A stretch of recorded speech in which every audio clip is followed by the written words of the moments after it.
ओम शांति।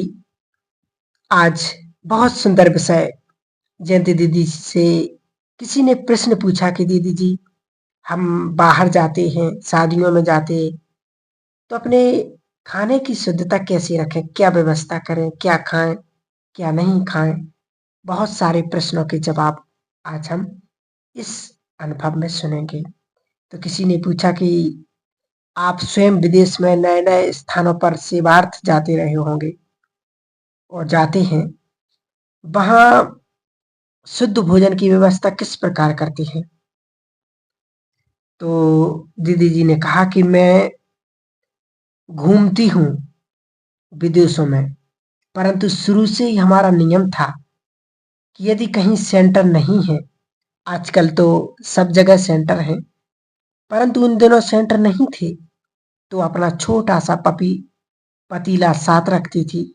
सब्जियां तो सब जगह मिल जाती थी, चावल भी मिल जाते थे, बस एक ही बर्तन में सब कुछ डाल करके पका लेते थे।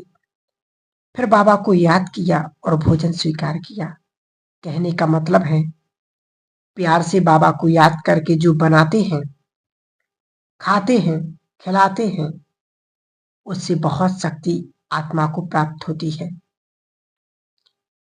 इस पुस्तक को पढ़ने वाले जितने आपके पाठक हैं, उनको इस बात की जानकारी होगी कि वाइब्रेशन का कितना भारी असर होता है। जब भोजन से हमारे तन मन शुद्ध हो जाते हैं, तो धन भी अच्छे कार्यों में लगने लगता है। ये बहुत सुंदर बात है कि हम छोटी छोटी समस्याओं में जब घिर जाते हैं, या किसी के कहने पर कि कोई क्या कहेगा हमारे बारे में, तो इस अभाव से हम अपनी खाने की शुद्धता को भूल जाते हैं और हम यहाँ वहाँ का खाना शुरू कर देते हैं।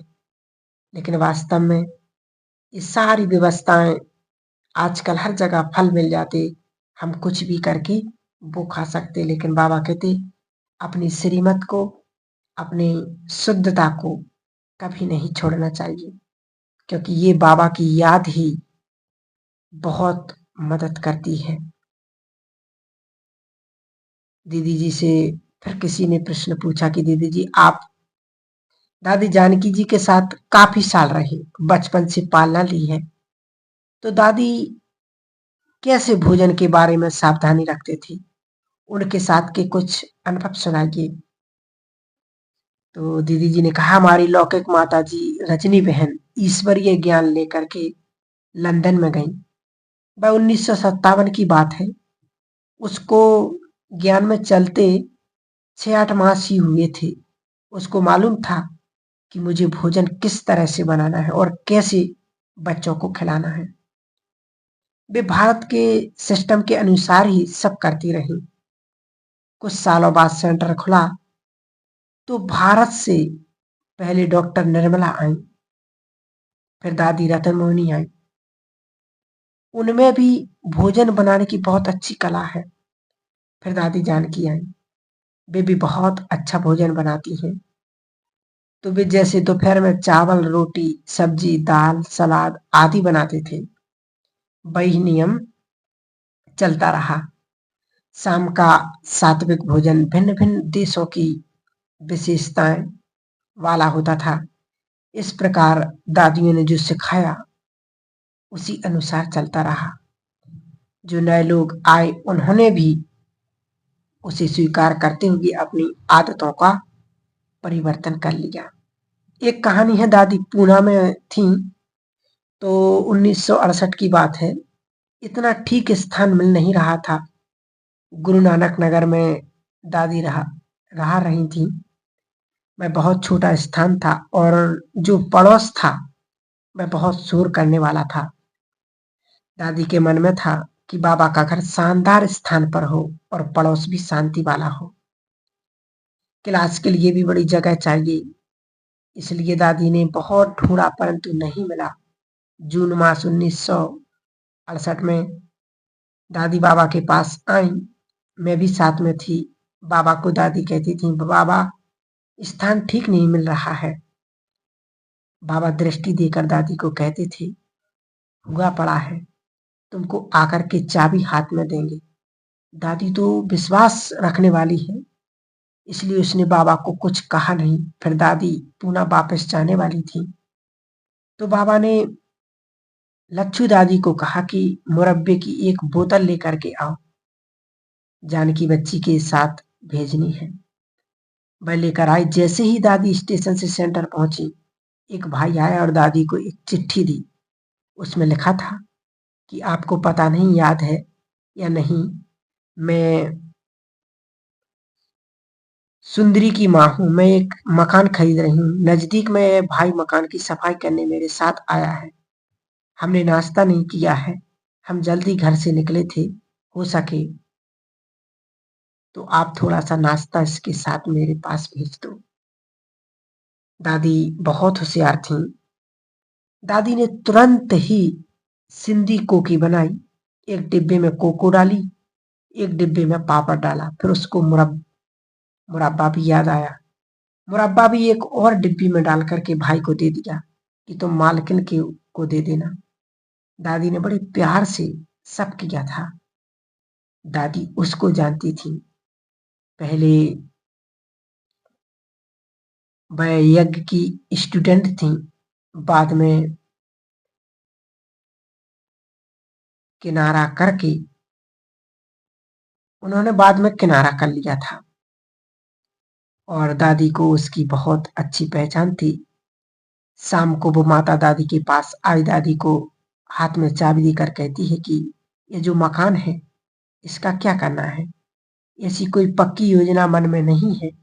अच्छा मिल गया तो ले लिया, परंतु जब सफाई करवा रही थी तो ख्याल आया कि यह बाबा का घर होना चाहिए।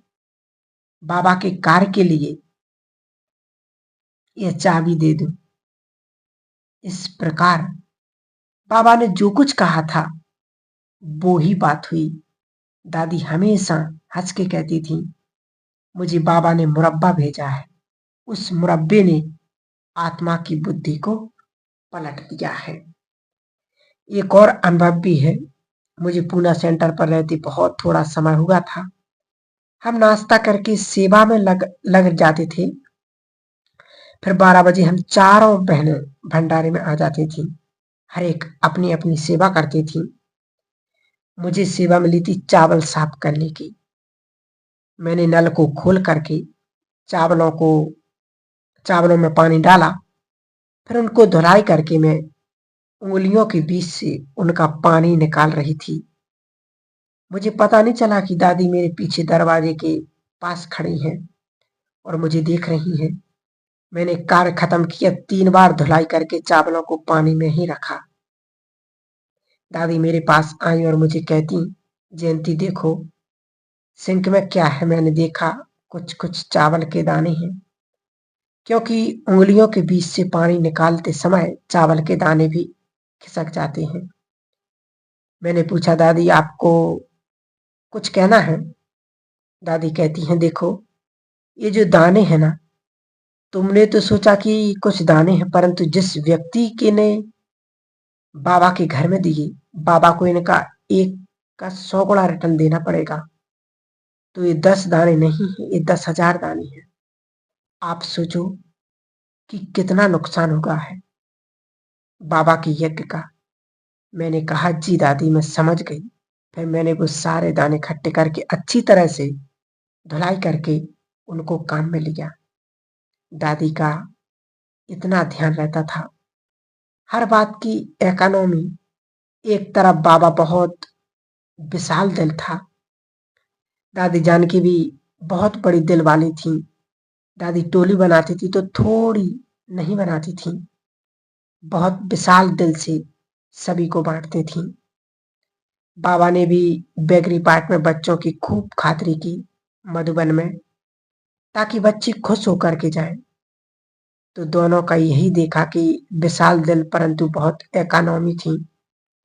भोजन बनाना भी शांति से एकाग्र होकर के, ध्यान लगा करके, और फिर साथ साथ इकोनॉमी का भी ध्यान रखना है। दादी कई बार एक उदाहरण देती थी। कहती थी, एक भाई फल का बक्सा ले आया। दादी ने पूछा, ये कितने का मिला? सीजन थी तो उसने बताया ज्यादा महंगा नहीं है। दादी ने कहा, तुम लौकिक में किसी को भी रेस्टोरेंट में ले जाते खाना खिलाने के लिए तो कितना तुम्हारा खर्चा होता। यहाँ तुम एक बक्सा लाए हो, ये 25 पीस हैं, इनमें से 50 लोग आराम से संतुष्ट हो जाते। यहाँ बाबा का परिवार इतना मीठा है, जो थोड़ा सा भी उनको देते हैं तो वे खुश हो जाते हैं। आपको कितनी दुआएं मिलेंगी। जो ब्रह्मा भोजन लाने वाले हैं उनको भी दुआएं मिलती। न सिर्फ पकाने वाले, खिलाने वाले और खाने वाले, परंतु जो लाते हैं बाबा उन पर भी ध्यान खिंचवाता है। परमात्मा को स्वीकार कराने से भोजन प्रसाद बन जाता है। ये 100 बात बिल्कुल सत्य है। इसलिए हमें भी बड़ी इकोनॉमी से, भले हम अपने घर में रहते हैं लेकिन वो भी तो हमने अपनी मेहनत से कमाया है, और वो भी हमें बाबा का यज्ञ समझना है कि ये भगवान का यज्ञ, और इसमें से एक भी दाना यहाँ का यहाँ बर्बाद ना हो, इस बात का हमें बहुत बहुत ध्यान रखना है। तो ऐसे हमें अपने घर की इकोनॉमी, बाबा के यज्ञ की, हर चीज की संभाल करनी है। ओम शांति। अब हम कल सुनेंगे ब्रह्मा भोजन का महत्व डॉक्टर निर्मला दीदी के अनुभव के द्वारा। ओम शांति।